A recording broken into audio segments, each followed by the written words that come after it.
Mga lokabsat, bali quick video lang tayo ngayon para ipakita natin yung mga ginawa natin na silencer kasi marami pa rin nagtatanong.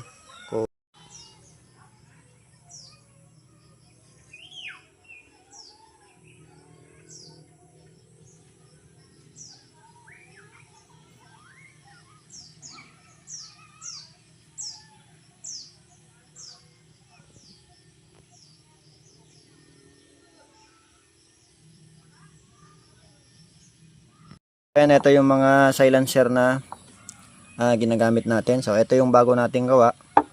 Ito naman yung last na ginawa natin na malaki na 50mm din, tapos 4.2 inches.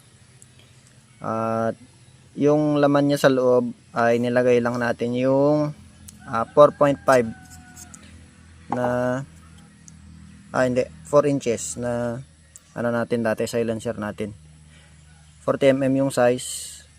So binutasan na lang natin dito para makapasok pa rin yung hangin hanggang sa pinaka outer tube natin. Tapos ayan, ganyan lang siya.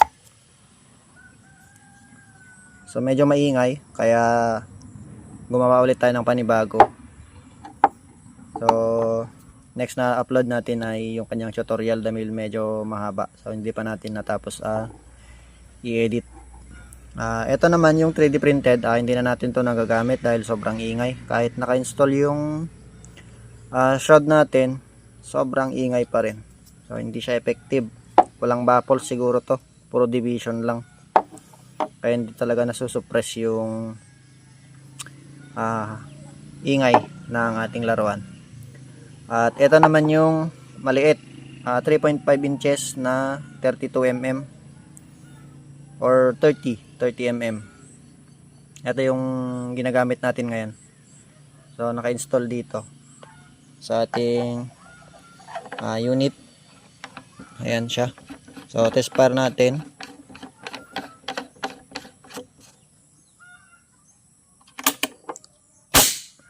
Ayun.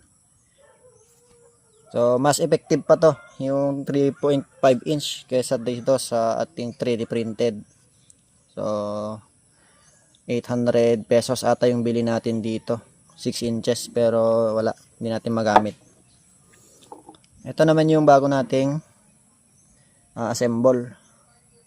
Ayan, 3 baffles, 1, 2, 3.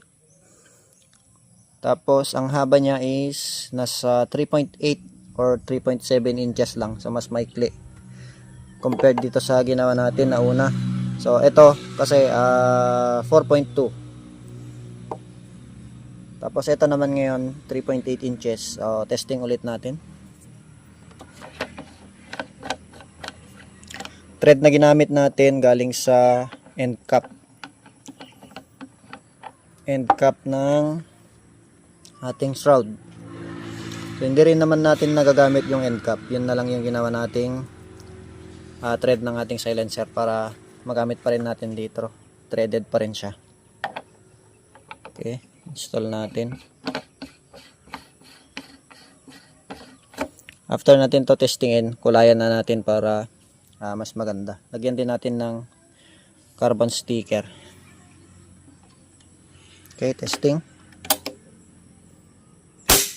Ayun. Okay, another. Okay, ngayon testing naman natin na may pellet. So try natin.